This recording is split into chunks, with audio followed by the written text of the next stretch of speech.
नमस्कार दोस्तों, मैं हूं सुरेश गुप्ता और आप सभी का स्वागत है मेरे इस चैनल पर। दोस्तों, जब हम फोटोग्राफी की दुनिया में कदम रखते हैं तो सबसे पहले जो चीज़ हमारे मन में आती है वो एक है कि अच्छा कैमरा। लेकिन जैसे जैसे हम इस फील्ड में आगे बढ़ते हैं हमें समझ में आने लगता है कि केवल कैमरा ही सब कुछ नहीं है, असली जादू तो लेंस में छुपा होता है। और यहीं से एक नया सवाल जन्म लेता है कि कैमरा लेंस इतने सस्ते और महंगे क्यों होते हैं।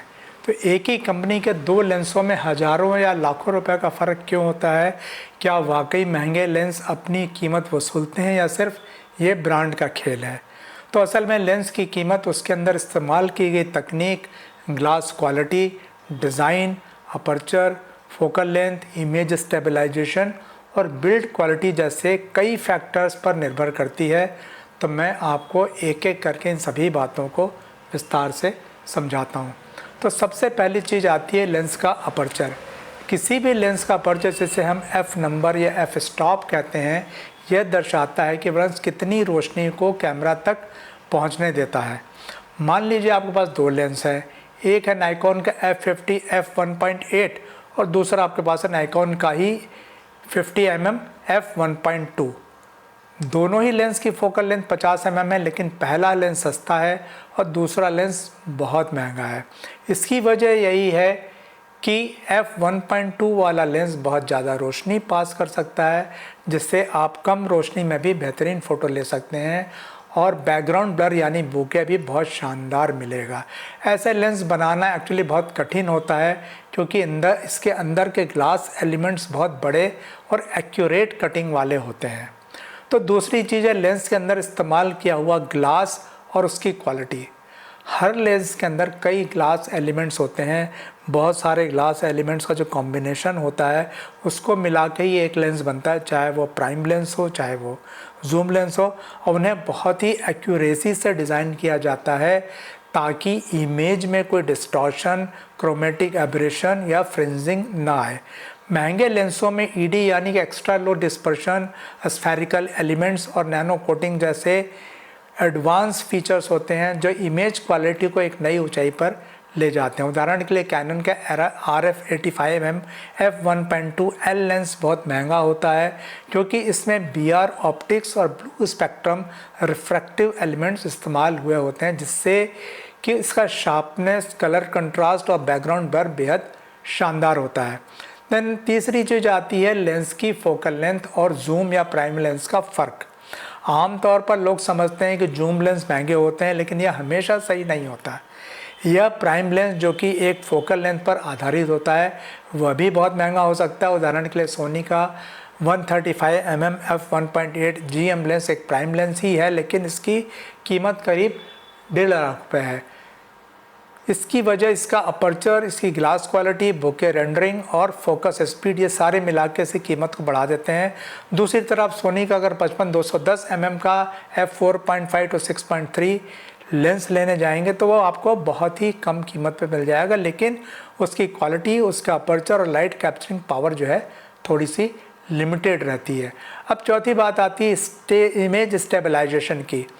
कई महंगे लेंसों में ऑप्टिकल इमेज स्टेबलाइजेशन, जिसको OIS या VR या OSS होता है, जिससे चलते फिरते समय में फोटो में ब्लर नहीं आता है।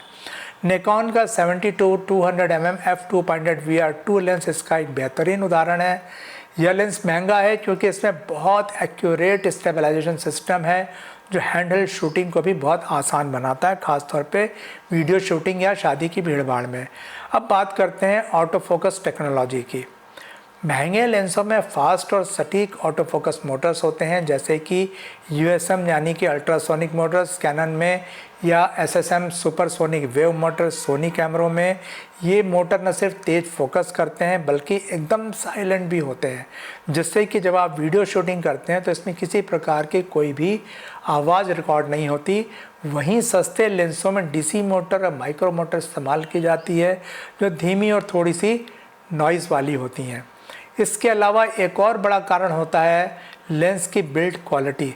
लेंस की बिल्ड क्वालिटी भी लेंस की कॉस्ट में बहुत ज़्यादा मेजर रोल प्ले करता है। जैसे कि महंगे लेंसों को प्रीमियम मटेरियल जैसे कि मैग्नीशियम एलॉय से बनाया जाता है। ये लेंस वेदर सील्ड होते हैं, यानी धूल, पानी और मॉइस्चर से सुरक्षित रहते हैं। कैनन के जो एल सीरीज़ लेंसेस हैं, नाइकॉन के जो एस लाइन लेंसेस और सोनी के जो जी मास्टर लेंसेस हैं, ये सभी लेंसेज जो वेदर सीलिंग के साथ आते हैं, जिससे मुश्किल कंडीशंस में भी बिना परेशानी के काम करते हैं।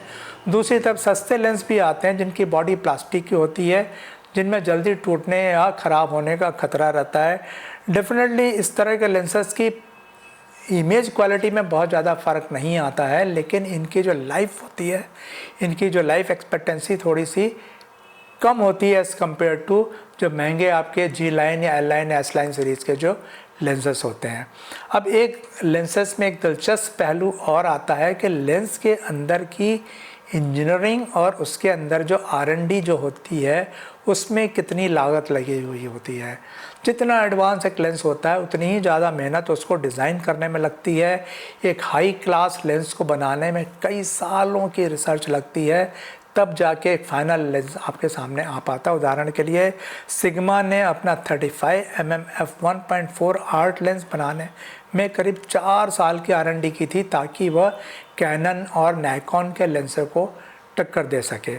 अब एक कारण और होता है भाई, ब्रांड और सीरीज़ का प्रभाव। ब्रांड और सीरीज़ जैसे कि आपके कैनन के RFL सीरीज़ हैं, नाइकॉन के ZS लाइन सीरीज़ हैं और सोनी के जी मास्टर लेंस सीरीज़ हैं। इन ब्रांडों के प्रीमियम सीरीज़ हैं।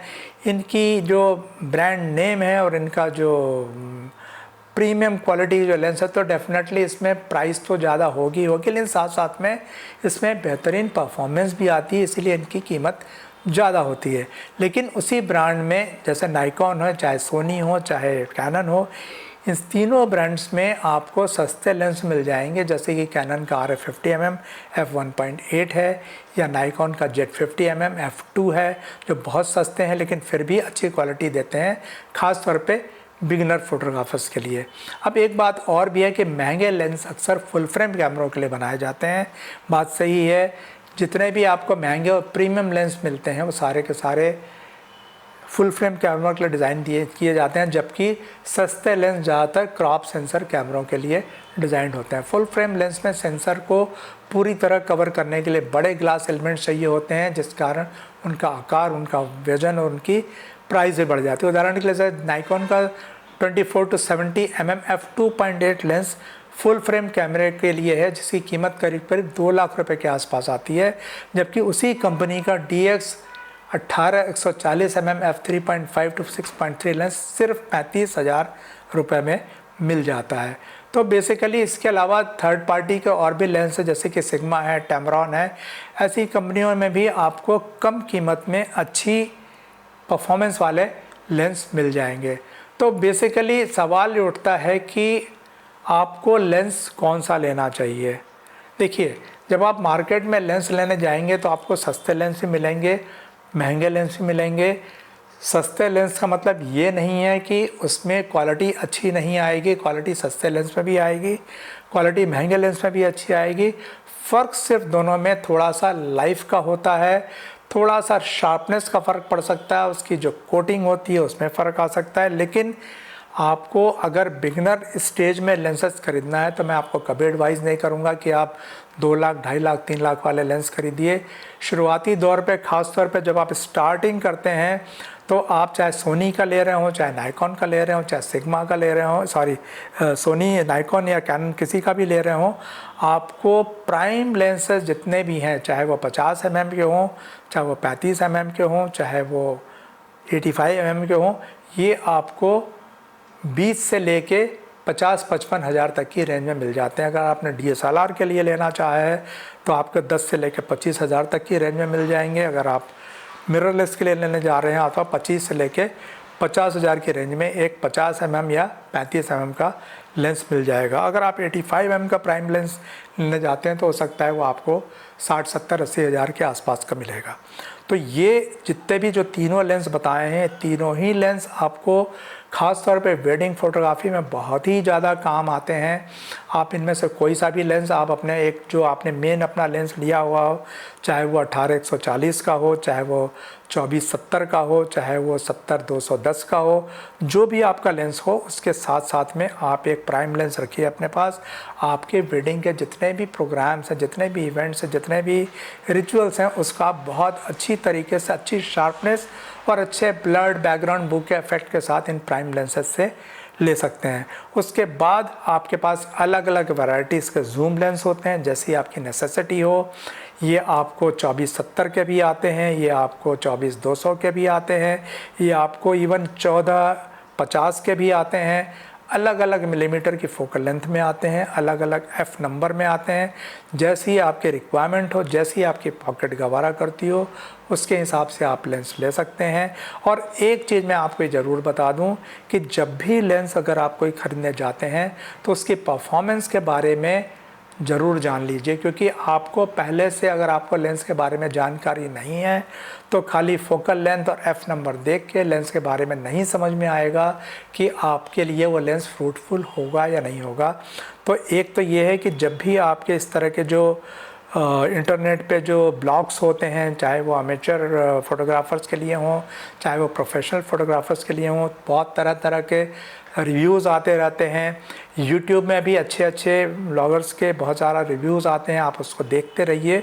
और अपने जानने वाले जो अपने फ्रेंड्स हैं जो इन्होंने लेंस ख़रीदा हुआ है, उनसे भी आप बातचीत करते रहें कि जिस लेंस के बारे में आपको ओपिनियन अच्छी मिलती है, जिस लेंस के बारे में आपको रिव्यूज़ अच्छे मिलते हों, उसको ही आप लेने के लिए मन बनाइए। और मैं तो आपको रिकमेंड करूंगा कि किसी भी लेंस को परचेज़ करने से पहले अगर वो आपको यूज़ करने के लिए मिल जाए, अगर आपको कोई फ्रेंड आपको दे देता है या अगर आप उस रेंटल लेवल पे ले सकते हो, तो पहले उस लेंस को आप यूज़ करिए और देखिए कि आपके लिए वो कितना फ्रूटफुल। अगर लगता है कि ये लेंस आपके लिए काम का है तो आप ज़रूर लेंस को ख़रीदिए, वरना थोड़े दिन के लिए उस चीज़ को छोड़ दीजिए। यहाँ एक चीज़ मैं और बताना चाहूँगा आपको कि कंपनी के जो ब्रांडेड लेंस होते हैं वो थोड़े महंगे होते हैं। अगर आपकी जो थर्ड पार्टी कंपनीज है, जैसे कि सिग्मा है या आपका टैमरॉन है या सेवन आर्टिजन्स हैं, इस तरह के जो लेंसेस हैं वो मार्केट में बहुत कम दाम में मिल जाते हैं, मतलब ब्रांडेड लेंस के करीब आधी कीमत में मिल जाते हैं। इस लेंसेज से भी आपको वही परफॉर्मेंस मिलेगी जो आपको एक ब्रांडेड लेंसेज से मिलती है। सबसे पहले ये देखिए कि आपका मार्केट कैसा है, आपकी इनकम कैसी है, इस लेंसेज से होने वाले आपके रिटर्न्स कैसे हैं।